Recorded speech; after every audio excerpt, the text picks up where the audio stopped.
Now we continue with the hit rate, and there's a big misconception that most people or traders or people focus on the hit rate. How high is the hit rate? So many algos on MetaTrader or generally the internet or signal groups. We have a hit rate of 99%. Most of them are martingale systems, so systems that just double their position. If you have something like COVID, this can be fucked up because at some point you cannot double your position anymore, but you have a very high hit rate because the likelihood of the market. Let me draw it on the PowerPoint. So if you just have a price point, a market is somewhere, and then you have a moving average, and then you say when we extend, so we have a moving average, we take a different color. So we have any moving average with the market. And then we calculate the standard deviation, historic standard deviations of that. So we say we have our first, our second, maybe our third standard deviation. And then the algorithms say, of course, sometimes divide it to 10 standard deviations or categorize it in smaller steps.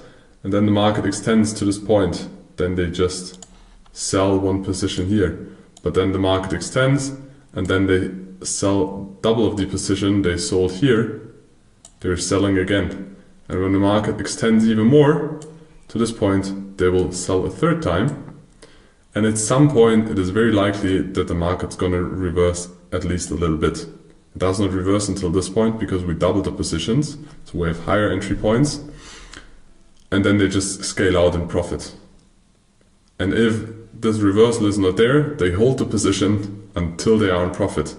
Most of those 99% hit rate systems don't take a loss. They just take a loss if something like COVID happens, because the same things happen to the downside, and then the moving average or the average price, you can sometimes use VWAP, it doesn't matter, it's just any calculated average, goes down, and we have the same standard deviation levels to the downside. So they buy here, and they buy here. Let's just say they used 3 standard deviations, and then prices continue, and then first time they bought here, maybe they sold here again, then they will buy here, and they will also buy here. Because they hope for the small reversal, but the reversal just has to be very small because the biggest position is bought somewhere at this point, at the extreme, because they always double the position. But at some point there is not enough margin to double the position anymore, because you cannot double always. Either you just have the small steps, so you always make small profits, or you scale in really big because the market extends a lot.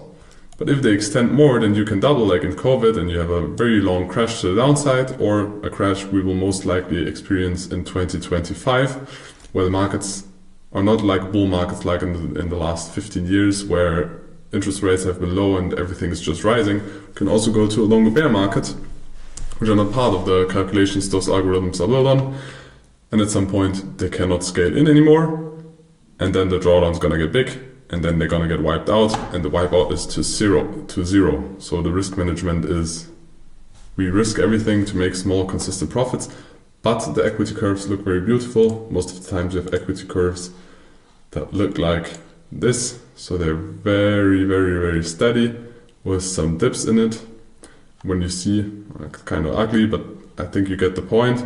You see equity curves like this, those are martingale systems, and at some point most of them go like this, they go to zero, because it happens that there is a bigger trend than there was in the past, and then the account is wiped out. So it is not only about hit rate, that's where we started, because it is also about the relation of hit rate and risk to reward ratio. So it is always a combination of both. So the hit rate in trading is an important metric that expresses the number of trades in profit versus the total number of trades. So how many trades do you have are in profit? Doesn't matter how much they are in profit, it matters that they are in profit.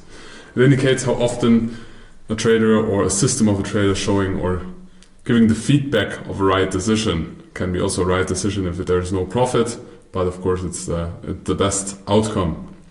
But how do we calculate the hit rate? The hit rate is calculated or determined by dividing the numbers profit between the total number of trades. So you have hit rate is number of winning trades divided by the total trades, and then you have a hit rate.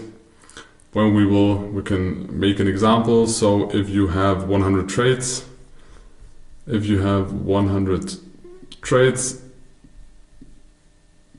oh, that one's wrong. So if you have a total number of 100 trades, wow, and 30 trades are in profit, then you divide 30 by 100, and then you will get 0.3. So you have a 30% hit rate, and so on.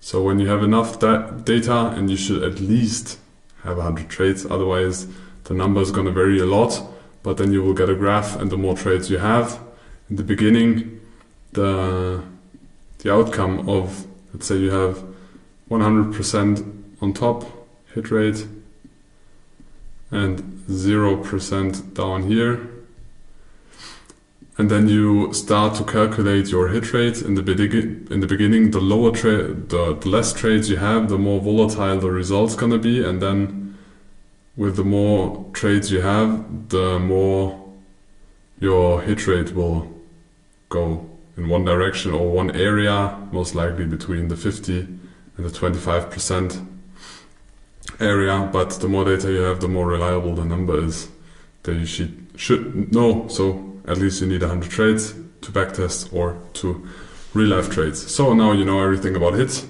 rate, and we can continue to the next part.